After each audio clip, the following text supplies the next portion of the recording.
रसोई के रहस्य के इस नए दौर में मैं पायल आप सबका स्वागत करती हूँ। आप सब ने हमारा साथ दिया, हमारे साथ एक बहुत लंबी जर्नी करी है, बहुत लंबा सफ़र हमारे साथ तय किया है, जिसमें कि पहली सीरीज़ में हमने अपना ओरिएंटेशन किया था किचन का, सब तरफ किस तरह से इंग्रेडिएंट्स, स्पेसेस और इक्विपमेंट यूज़ करना है। हम लोग ने इस सब के बारे में बहुत डिटेल में बात करी थी।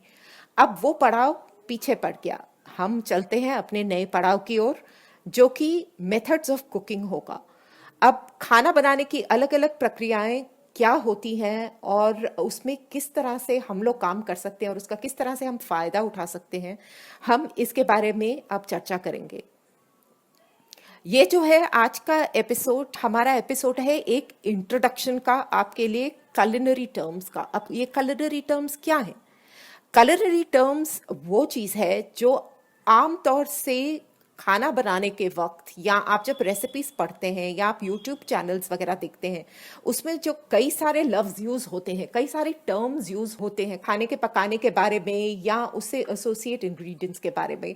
जो टर्म्स यूज़ होती हैं, हम इन टर्म्स के एक छोटी सी ग्लॉसरी इकट्ठी करेंगे, क्योंकि जब तक आपको सही लफ्ज़ किस तरह और क्यों इस्तेमाल होता है इसके बारे में अगर आपको इन्फॉर्मेशन ना हो, तो काफ़ी सारी चीज़ें कंफ्यूजिंग भी हो सकती है और काफ़ी सारी चीज़ें ऊपर से नीचे भी हो सकती हैं, सब खराब भी हो सकता है। तो क्यों ना हम लोग सबसे पहले अपने आप को इस जानकारी से अवगत कराएं।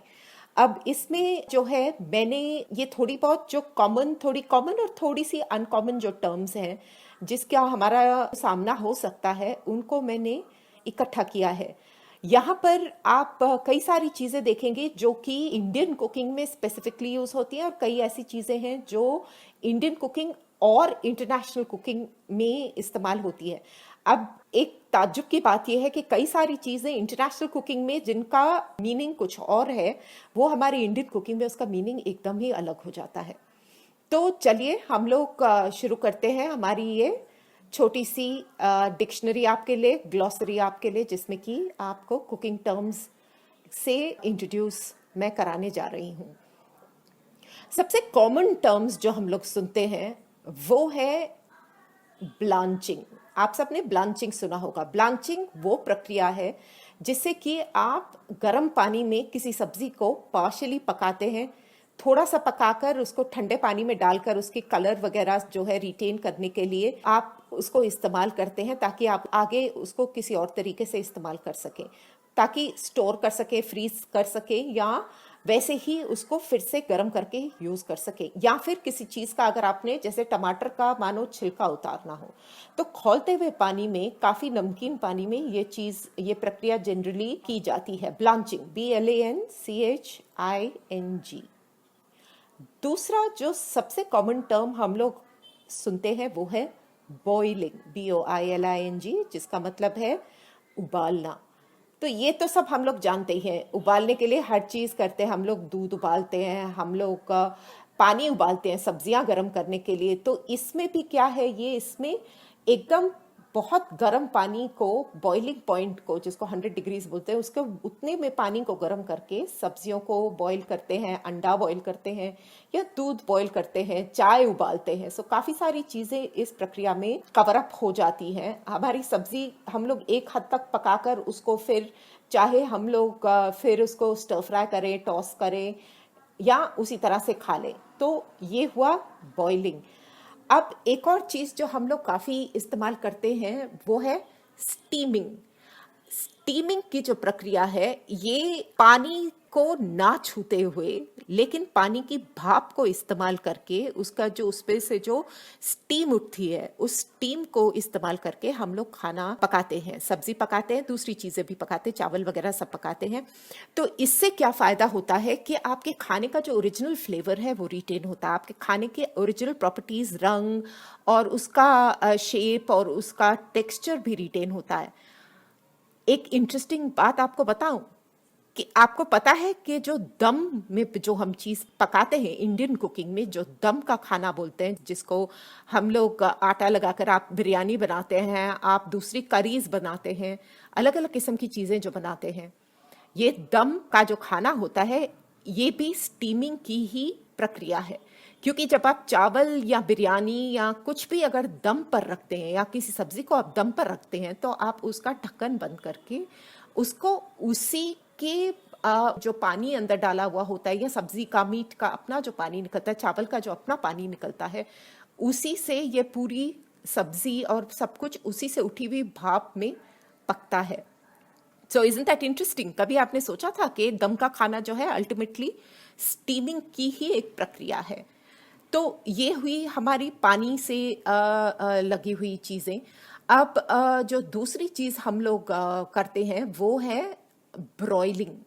अब ये बॉइलिंग नहीं है, ये ब्रॉयलिंग है, BROILING।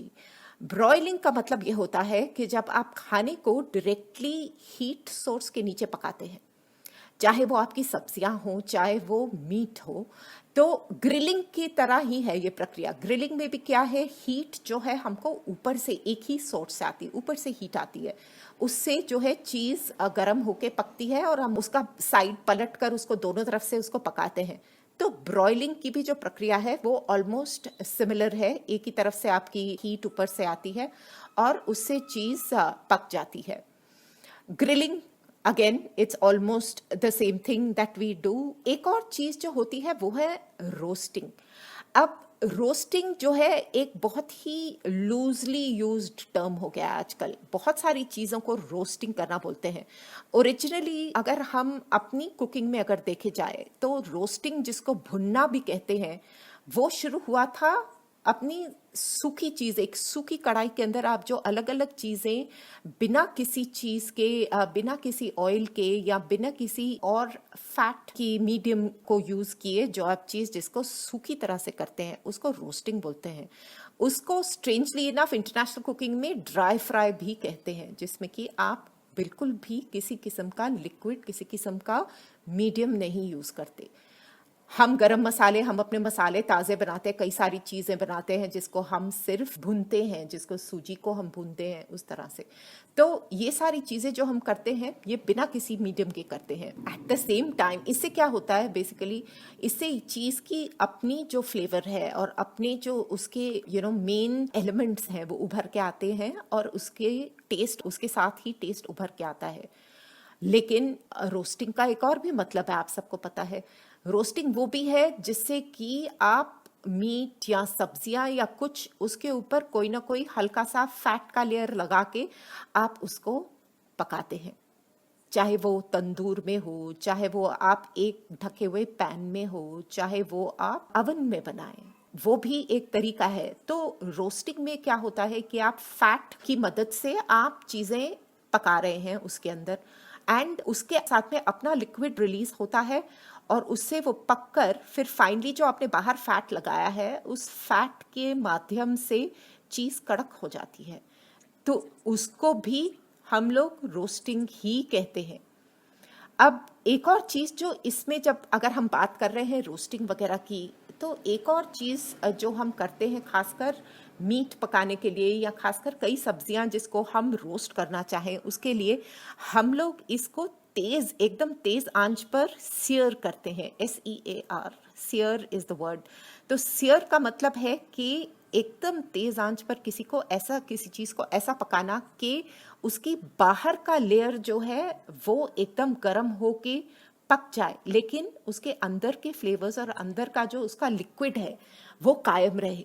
तो उससे उसके जो फ्लेवर्स रहते हैं वो फ्लेवर्स उसके कॉन्स्टेंटली अंदर ही रहते हैं और बरकरार रहते हैं। नहीं तो क्या होता है कि पानी के माध्यम से जो सब्जी, जब भी उसमें मसाले डालते हैं या कोई भी चीज़ हो, वो पानी जब उसका छूट जाता है, पानी तो छूटते ही फिर उसका सब कुछ उसका बदल जाता है, कुकिंग का मेथड ही बदल जाता है। तो ये जो है अपना रोस्टिंग है अलग किस्म से ना। नेक्स्ट एक और जो बहुत कॉमनली हम लोग टर्म यूज करते हैं वो है सॉटेइंग, SAUTEING। तो सॉटेइंग जो है ओरिजिनली जो फ्रेंच वर्ड है, this is a French word जो सॉटेइंग है उसका मतलब जंप। अब इंडियन कुकिंग में सॉटेइंग को बहुत अलग अलग तरीके से इस्तेमाल किया जाता है। इंडियन कुकिंग में सॉटेइंग को भुनाव भी बोलते हैं, इसको भुनाव का पकाना भी कहते हैं। तो अभी आप अगर भुनाव की प्रक्रिया कर रहे हैं तो इसमें यूजुअली थोड़ा तेल, आप सब जानते हैं, थोड़ा सा आप तेल डालकर आप जो भी सब्जी है उसको छोटा छोटा कटा हो और उसको आप अच्छी तरह से भून कर उसको नीचे पानी वगैरह, नीचे अगर सब्जी पीछे पकने लग जाती है तो उस पर थोड़ा सा छट्टा आप किसी लिक्विड का देकर उसको भूनते रहते हैं जब तक कि उसका तेल साइडों से छूट ना जाए।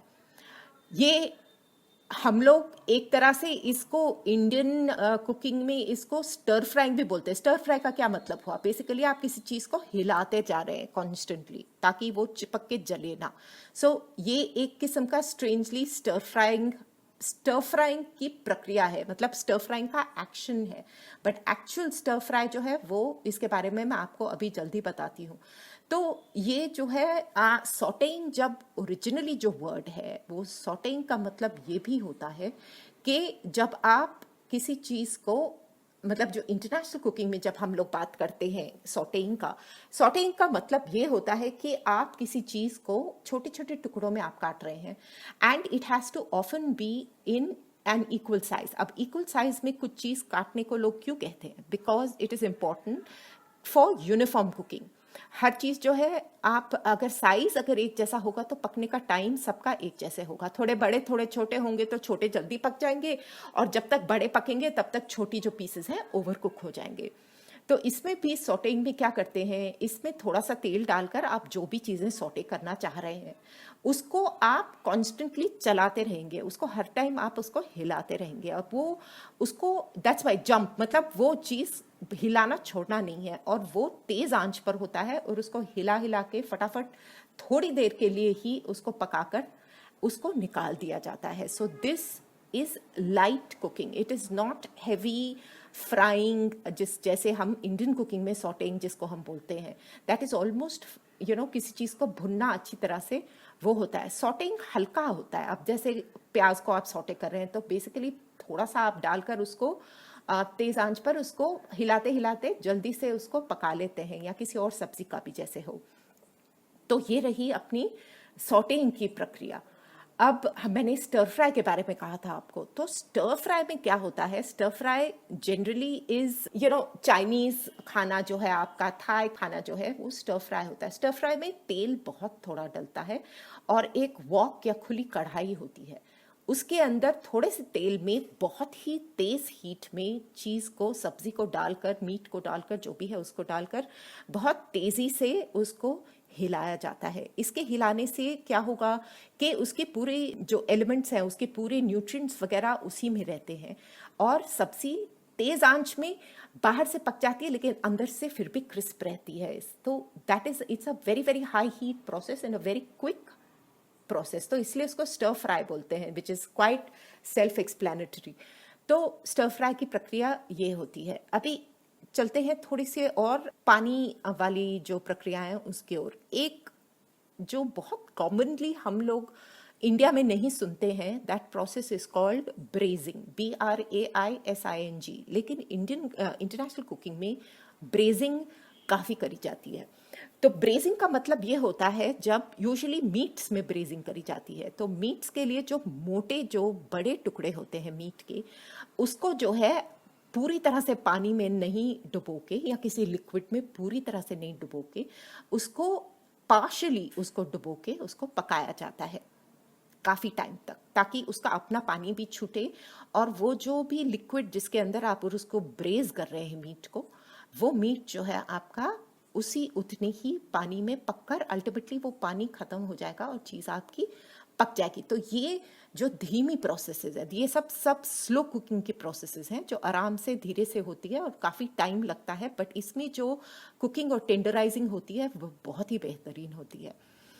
ऐसी ही एक और प्रोसेस होती है स्टूइंग, STEWING, स्टूइंग। हम लोग जो स्टू बनाते हैं उसमें क्या होता है, उसमें स्टूइंग और ब्रेजिंग में ये फ़र्क है कि ब्रेजिंग में पानी जो है कम इस्तेमाल होता है और पीसेस बड़े होते हैं। स्टूइंग में जो है पानी ज़्यादा इस्तेमाल होता है और आपके जो पीसेस जिसको आप स्टू कर रहे हैं, चाहे वो आपकी सब्जियां हों, मीट्स हो, आपके फ्रूट्स हों, उनके टुकड़े कंपैरेटिवली छोटे होते हैं और उसको पूरी तरह से जो भी लिक्विड आप यूज़ कर रहे हैं उस पूरी लिक्विड के अंदर आप उसको अच्छी तरह से डुबोकर आप उसको हल्की आंच पे ढककर उसको पकने दें ताकि उसके पूरी फ्लेवर्स उसके अंदर इम्बाइब हो जाए।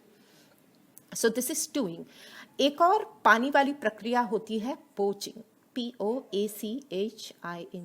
पोचिंग का मतलब ये होता है कि जब आप गरम गरम पानी में किसी चीज़ को पकाते हैं। This is an extremely healthy method of cooking, मतलब बहुत ही अच्छा मेथड है क्योंकि फैट फ्री मेथड होता है यूजुअली और बहुत ही हेल्दी होता है। तो इसमें क्या है कि आप जिस भी चीज़ को पका रहे हैं, चाहे वो मीट और इसमें जो है क्विक कुकिंग होती है जनरली, चाहे आप फिश कर रहे हों, चाहे आप और किसी भी तरह की चीज़, अंडा कर रहे हो लेट्स से, या कोई सब्जी कर रहे हो, किसी चीज़ को आप अगर पोच कर रहे हो तो जो भी लिक्विड है, कभी पानी हो सकता है, दूध हो सकता है, या किसी किस्म का स्टॉक हो सकता है, उसको आप पहले पूरी तरह से जस्ट अंडर बॉइलिंग पॉइंट को गर्म कर लें। यूजुअली पोचिंग जो है वो शायद 60 degree centigrade to 82 degree centigrade की टेम्परेचर पे प्रक्रिया को यूज़ किया जाता है। तो पहले आपका जस्ट अंडर बॉइलिंग टेम्परेचर आपका पानी जब हो जाए तो उसको आप फिर मीट जो भी है, मतलब जो भी आप पोच कर रहे हैं, अंडा या जो भी है, उसको अंदर डाल दें। वो पूरी तरह से 1 इंच उसके ऊपर पानी होता है, बस जो भी चीज़ आप डुबा रहे हैं वो चीज़ डूब के उसके ऊपर 1 इंच पानी रहता है। आप उसकी आँच को जो है मीडियम पे कर कर आप उसको उस हीट पे पकने दें। तो क्या होता है कि पानी आपका उबल नहीं रहा है, लेकिन आपका पानी पूरी तरह से गर्म हो चुका है। पहले गर्म होके फिर उसका टेम्परेचर कम होता है। अगर आप पानी के देखें तो वो पानी जो है थोड़ा बहुत हिल रहा होता है, उस पर रिपल्स होते हैं, क्योंकि रोलिंग बॉयल जब होता है तो पानी जो खौलता है उसको रोलिंग बॉयल कहते हैं। तो वो वहाँ तक हमने बॉयल ही नहीं किया, वो हम बॉइलिंग की प्रक्रिया में करते हैं, ना कि पोचिंग में। सो इतने से इसमें लिक्विड में आपकी जो चीज़ है वो बहुत अच्छी तरह से और बहुत हेल्दी तरीके से पक जाती है ताकि आप उसको फिर यूज़ कर पाएँ। एक और बहुत ही इंटरेस्टिंग टर्म जो कि बहुत वेरीड तरीके में यूज़ किया जाता है वो है बेकिंग। बेकिंग आप सब जानते हैं कि जब हम इंटरनेशनल क्विजीन की बेकिंग के बारे में बात करते हैं तो आपको सबको पता है बेकिंग वेजिटेबल्स की होती है, बेकिंग अलग अलग किस्म की होती है, बेकिंग सब्जियां होती हैं, बेकिंग केक्स वगैरह होते हैं, बेकिंग और कई किस्म की डिज़र्ट्स होते हैं, मीट्स होते हैं। लेकिन क्या आपको पता है कि इंडियन कुकिंग में जिसको बेकिंग बोलते हैं वो सेकना होता है। सेकने को बेकिंग कहते हैं। तो सेकना तो आपको पता ही है, खुली आंच पर जब आप रोटी सेकते हैं या आप पराठा सेकते हैं या आप नान सेकते हैं या जो भी किसी किस्म की जो इंडियन ब्रेड्स हैं, किसी किस्म की आप यूज़ जो करते हैं, उसको सेकना, उसको भी बेकिंग कहते हैं, खुली आंच पे। तो वो तार वाली जो हैंडल वाली जो चीज़ें आती हैं जिसके ऊपर आप खुली आंच पर रख के किसी चीज़ को सेकते हैं, उसको भी स्ट्रेंजली बेकिंग ही कहते हैं। अब इंटरनेशनल कुकिंग में तो आप जानते ही हैं कि बेकिंग में जो है, कुकिंग जो होती है वो एक किस्म से सब तरफ से हीट मिल रही है चीज़ को पकने के लिए और एक कांस्टेंट टेम्परेचर पर मिल रही है। इसलिए जब आप केक भी बेक करें तो आप देखेंगे कि एक कांस्टेंट टेम्परेचर होना बहुत ज़रूरी है, नहीं तो केक ख़राब हो जाता है, वो फ्लैट हो जाता है। तो इसीलिए कांस्टेंट टेम्परेचर में बेक होना बहुत ज़रूरी है। So by and large baking in the international sense is cooking with constant and consistent heat from all sides. Baking से मिलती जुलती थोड़ी और प्रक्रियाएं हैं, मतलब जब आप बेकिंग कर रहे हैं लेट्स से, तो आप अलग अलग चीज़ें इसमें और एसोसिएटेड एक्शंस होते हैं। एक है बीटिंग। बीटिंग मतलब आप जब किसी भी चीज़ को अच्छी तरह से मिक्स कर रहे हैं एक स्मूथ सी कंसिस्टेंसी लाने के लिए, किसी भी चीज़ को आप जब बीट करते हैं तो बीटिंग, चाहे वो दही हो, चाहे वो अंडे हो, चाहे वो और किस्म की कोई चीज़ हो, तो इसको बोलते हैं बीटिंग। और एक और चीज़ जो आप करते हैं बेकिंग से रिलेटेड वो है बेकिंग के साथ में डस्टिंग करते हैं। अब डस्टिंग के भी 2-3 अलग मीनिंग्स हो जाते हैं। एक तो डस्टिंग ये होता है जब आप बेक करते हैं तो आप अपने पैन को डस्ट करते हैं, पहले उसके ऊपर आप अच्छी तरह से कोई बटर या कुछ लगा के उसको उसके ऊपर फिर डस्टिंग करते हैं ताकि चीज़ आपके अंदर चिपके ना। लेकिन डस्टिंग डेकोरेटिव भी चीज़ होती है, जैसे छन्नी लेकर आप किसी भी चीज़ को, अगर डिज़र्ट को किसी चीज़ को डेकोरेट करना चाहे तो कोको है या आइसिंग शुगर वगैरह है, उसको लेके छन्नी से आप हल्के हाथ से उसको जब टैप करते हैं तो आप काफ़ी सारे नीचे पैटर्न्स भी उस तरह से बनते हैं, तो वो भी डस्टिंग होता है। एंड एक और चीज़ जो बेकिंग और रोस्टिंग दोनों में यूज़ होती है उसको बोलते हैं बेस्टिंग, BASTING। बेस्टिंग का मतलब ये है जब आप किसी लिक्विड को लेकर किसी चीज़ को, चाहे वो मक्खन हो, तेल हो या घी हो या एग हो या किसी चीज़ को आप ब्रेड के ऊपर हुआ या फिर आपके मीट्स वगैरह के ऊपर हुआ या वेजिटेबल्स के ऊपर, जब ब्रश लेकर आप हल्का से उसके ऊपर अच्छी तरह से उसको फिर से पकाने के लिए आप लगा देते हैं किसी चीज़ के ऊपर पकाने के टाइम पर, तो उसको बेस्टिंग कहते हैं। एक और चीज़ जो होती है वो बेकिंग के साथ भी एसोसिएटेड होती है और नहीं भी, वो है मैसरेटिंग, MACERATING। अब मैसरेटिंग का प्रोसेस आपकी बेकिंग की चीज़ों के लिए भी यूज़ होता है और वैसे भी यूज़ होता है। मैसरेटिंग होती है जब आप किसी फल को किसी लिक्विड में डालकर उसके फ्लेवर्स इम्बाइब करने के लिए जब आप रखते हैं तो उसको कहते हैं मैसरेटिंग।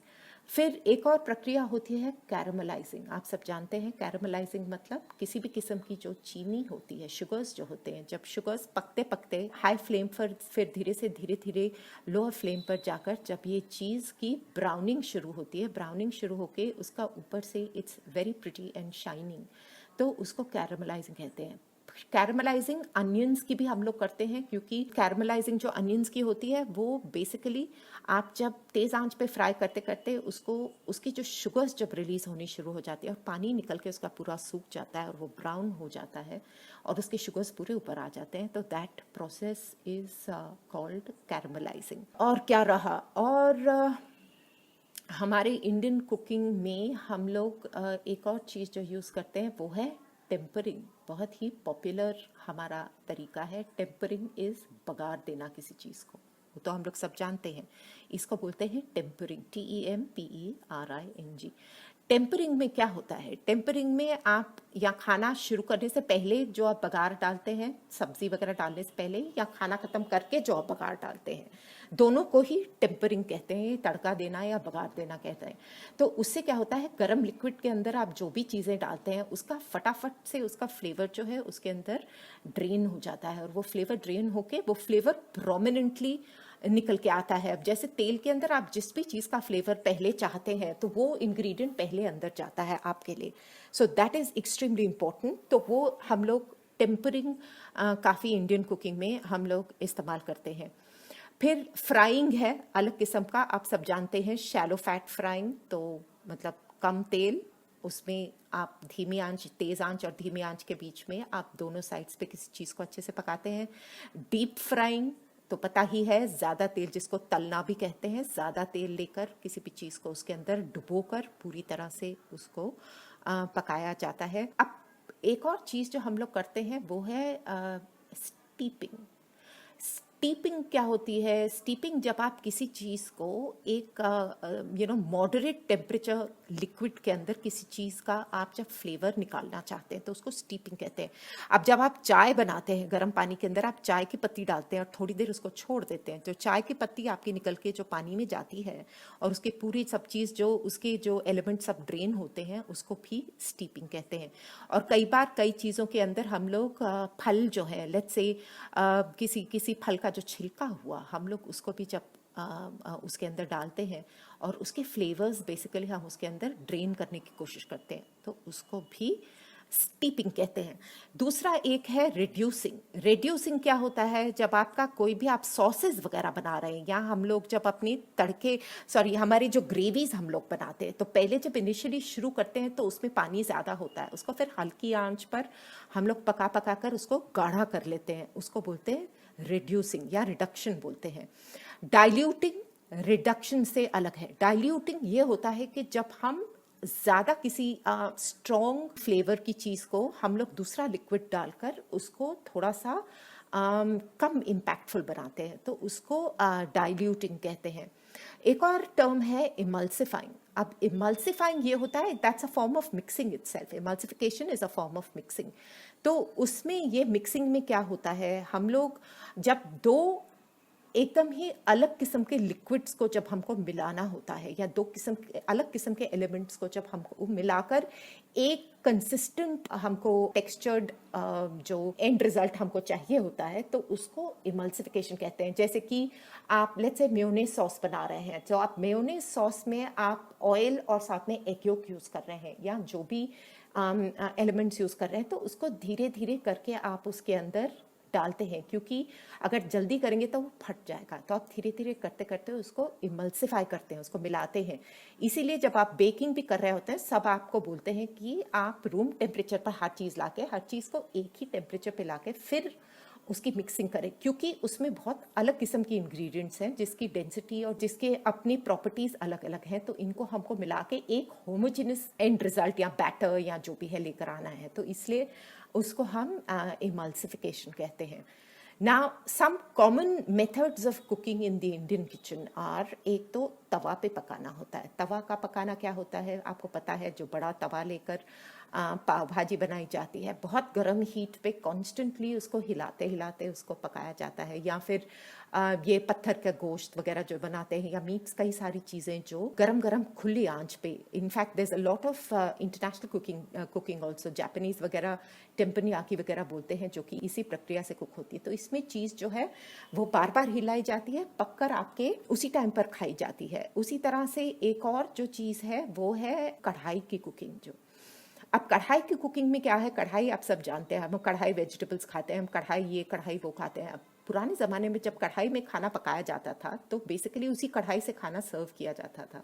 तो कढ़ाई में बाहर से ऊपर से पानी, बहुत कम पानी नहीं डालते थे। वो सब्जी वगैरह का अपना ही जब पानी छूटता था, उसी पानी में खुली आंच पर उसको पकाया जाता था, ताकि उसके फ्लेवर्स और उसका सब कुछ उस सब्जी का ओरिजिनली रहे, और वो धीमी और तेज आंच के बीच में पकाया जाता था। तो उसको कढ़ाई की कुकिंग कहते हैं। एक और है हंडी। हंडी में पकाना भी वही होता है, बेसिकली थिक बॉटम ढक्कन वाला पैन होता है, या ढक्कन वाली हंडी। हंडी का शेप थोड़ा अलग होता है। वो होता है जिससे कि हम बहुत आसानी से किसी चीज़ को, तो स्टीमिंग इसमें भी होती है, क्योंकि इसमें फिर आप हंडी जब आप बंद कर देंगे, तो उसी के अंदर, उसी पानी के अंदर या उसी की हीट के अंदर ये सब खाना पकता रहेगा।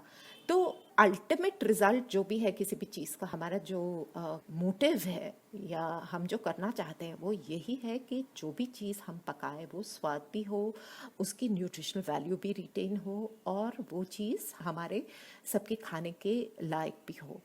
तो ये जो है ज़्यादा करके थोड़े बहुत जो कॉमनली यूज कलनरी टर्म्स हैं, ये मैं आपके लिए कुछ लेकर आई हूँ, क्योंकि जब तक हम ये सब नहीं सीखेंगे, तब तक हम कभी भी सही तरह की लैंग्वेज को नहीं यूज कर पाएंगे। थोड़े बहुत और जो मेरे को याद आ रहे हैं, एक और टर्म जो है वो ज्यादा करके हमारे पास यूज नहीं होता, but it's a good term to know, जिसको बोलते हैं ब्रूजिंग।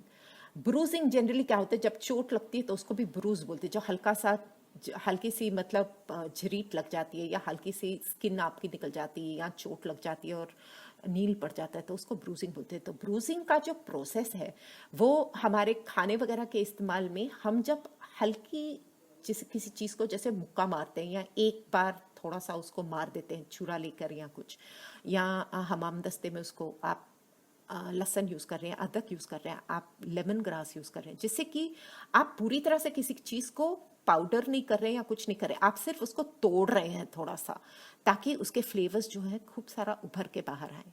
इसको कहते हैं bruising, which is not something that we very commonly hear of, but वो काफ़ी इस्तेमाल होता है। आपने मेरे साथ ये सब जो culinary टर्म्स हैं, ये सब जो कॉमनली यूज लफ्ज़ हैं, सुने।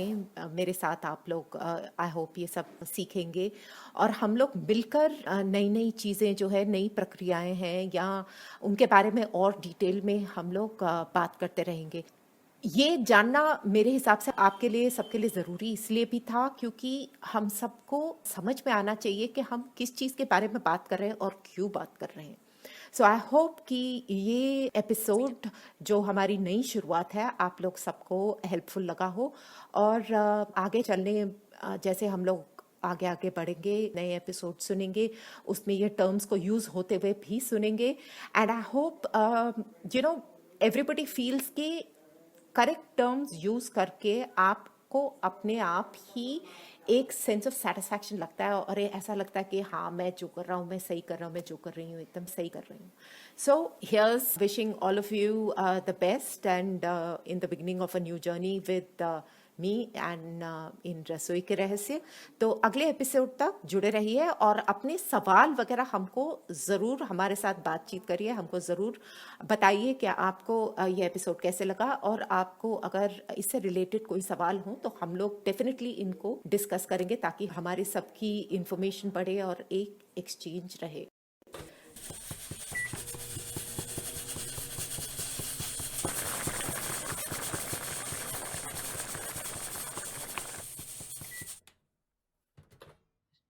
Thank you for listening to रसोई के रहस्य। रसोई के रहस्य को सुनने के लिए और सराहने के लिए धन्यवाद। अगर आपको हमारा ये एपिसोड पसंद आया तो हमें ज़रूर बताइएगा। अपने कमेंट्स, लाइक्स और शेयर्स के थ्रू हमें बताइए आप आगे और क्या सुनना चाहेंगे। Let us know if there are other questions or topics that you would like us to speak about.